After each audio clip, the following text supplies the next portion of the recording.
തിരുവനന്തപുരം വെള്ളറടയിലെ വീട്ടമ്മയുടെ അരുംകൊലയിൽ പ്രതി വിനോദിന് സഹായിയായത് സഹോദരൻ സന്തോഷ്. മൃതദേഹം വീടിന് പിന്നിലെ സെപ്റ്റിക് ടാങ്കിനടുത്തായി മറവ് ചെയ്യാൻ കുഴിയെടുത്ത് നൽകിയത് സന്തോഷ് എന്ന് വിനോദ് പോലീസിനോട് വെളിപ്പെടുത്തി. ഇരുവരെയും 14 ദിവസത്തേക്ക് കോടതി റിമാൻഡ് ചെയ്തു.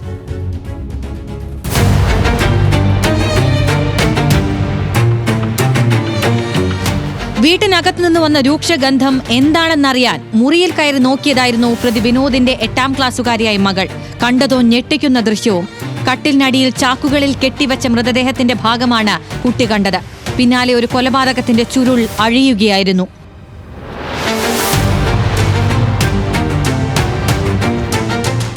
ഭയന്നോടിയ വിനോദിന്റെ മകൾ കണ്ട കാഴ്ച മുത്തശ്ശിയോട് പറഞ്ഞു.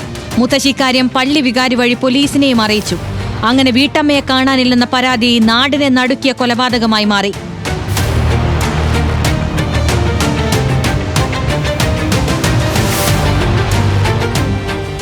അയൽവാസികൾ ഉണരും മുൻപേ വീടിനടുത്തുള്ള കശുവണ്ടി ഫാക്ടറിയിൽ ജോലിക്ക് പോകുമായിരുന്നു പ്രിയംവദ. വൈകിട്ട് 6ഓടെ തിരിച്ചെത്തു. ഇതായിരുന്നു പതിവ്. എന്നാൽ 12ാം തീയതി ഏറെ വൈകിട്ടും ആ വീട്ടമ്മ തിരിച്ചെത്തിയില്ല. ബന്ധുക്കൾ ഫോണിൽ വിളിച്ചു നോക്കി, പക്ഷേ സ്വിച്ച് ഓഫ്. ഇങ്ങനെ എന്നെ കണ്ടപ്പോഴത്തേക്ക് ഇങ്ങനെ ഒരു പരിഭവത്തോടെ നിന്ന് ഇപ്പോഴാണ് എനിക്ക് അതിൻ്റെ ഒരു ഡൗട്ട് മനസ്സിലാവുന്നത്. അപ്പോൾ ഞാൻ ഇങ്ങനെ വിളിച്ചപ്പോഴേ വന്നിട്ട് നിങ്ങൾ അറിഞ്ഞു എൻ്റെ അമ്മായി ഇങ്ങനെ പറഞ്ഞിട്ടുണ്ടായിരുന്നു എന്ന് പറഞ്ഞു. എന്നിട്ട് ഞാൻ എൻ്റെ അടുത്ത് ചോദിച്ചു എന്തെങ്കിലും അറിവുണ്ടോ? ഞാൻ പറഞ്ഞു ഒരു അറിവുമില്ല, ഞങ്ങളിങ്ങനെ അന്വേഷിക്കുകയാണ്, എവിടെയാണെന്ന് ഒരു പിടുത്തമില്ല എന്നിങ്ങനെ പറഞ്ഞിട്ട് നോർമലി ഇങ്ങനെ വന്നു.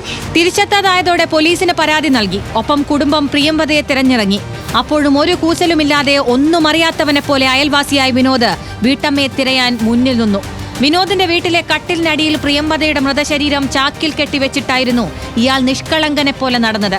ആരും തന്നെ സംശയിക്കുന്നില്ലെന്നുറപ്പിച്ചതോടെ 3 ദിവസമായി സൂക്ഷിച്ച മൃതദേഹം മറവ് ചെയ്യാൻ തീരുമാനിച്ചു. ഇതിന് സഹോദരൻ സന്തോഷിനെ കൂട്ടുപിടിച്ചു. ഇതിനായി സന്തോഷിനെ 14ാം തീയതി വീട്ടിലേക്ക് വിളിച്ചു വരുത്തി. 15ാം തീയതി പുലർച്ചയ്ക്ക് എല്ലാം മണ്ണിട്ട് മൂടി അവസാനിപ്പിക്കാൻ സഹോദരങ്ങൾ ഒരുങ്ങി. ഒടുവിൽ തെളിവായ ഒരു തുമ്പ് പോലും അവശേഷിക്കരുതെന്ന് കരുതി വീട് മുഴുവൻ കഴുകി വൃത്തിയാക്കി. സഹോദരൻ സന്തോഷ് എല്ലാത്തിനും തുണയായപ്പോൾ വിനോദ് എല്ലാം ഭദ്രമാണെന്ന് കരുതി. പക്ഷേ 8ാം ക്ലാസ്സുകാരിയായ മകളിലൂടെ സത്യം പുറത്തെത്തിയത് അയാൾ അപ്പോഴും അറിഞ്ഞിരുന്നില്ല.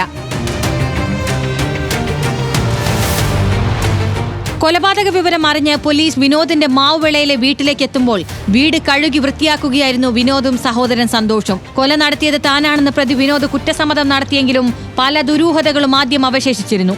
പ്രതിയെ വിശദമായി ചോദ്യം ചെയ്തപ്പോഴാണ് കൊലപാതകത്തെക്കുറിച്ച് മറ്റൊരാൾക്ക് കൂടി അറിയാമെന്ന് പോലീസിന് മനസ്സിലായത്. സംഭവത്തെക്കുറിച്ച് ഒന്നും അറിയില്ലെന്നും വീട് വൃത്തിയാക്കാൻ സഹോദരൻ വിനോദ് വിളിച്ചിട്ടാണ് എത്തിയതെന്നുമാണ് സന്തോഷ് പോലീസിനോട് ആദ്യം പറഞ്ഞത്. ഇതിൽ സംശയം തോന്നി വിശദമായി ചോദ്യം ചെയ്തപ്പോഴാണ് സന്തോഷ് കൂട്ടുപ്രതിയാണെന്ന് വിനോദ് വെളിപ്പെടുത്തിയത്. കൊലയെക്കുറിച്ച് സഹോദരൻ എല്ലാം അറിയാമെന്ന് പ്രതി വിനോദ് പോലീസിന് നൽകിയ മൊഴി. മൃതദേഹം കട്ടിലിനടിയിൽ നിന്ന് എടുത്ത് കുഴിച്ചിടാൻ വീടിന് പിന്നിലായി കുഴിയെടുത്ത് നൽകിയതും സഹോദരൻ തന്നെ എന്ന് പ്രതി വിനോദ് പറഞ്ഞു. കൊലപാതകം ആസൂത്രിതമാണോ എന്നതടക്കമുള്ള കാര്യങ്ങൾ പോലീസ് പരിശോധിക്കുകയാണ്. അറസ്റ്റ് രേഖപ്പെടുത്തി കോടതിയിൽ ഹാജരാക്കി വിനോദിനെയും സന്തോഷിനെയും 14 ദിവസത്തേക്ക് റിമാൻഡ് ചെയ്തു.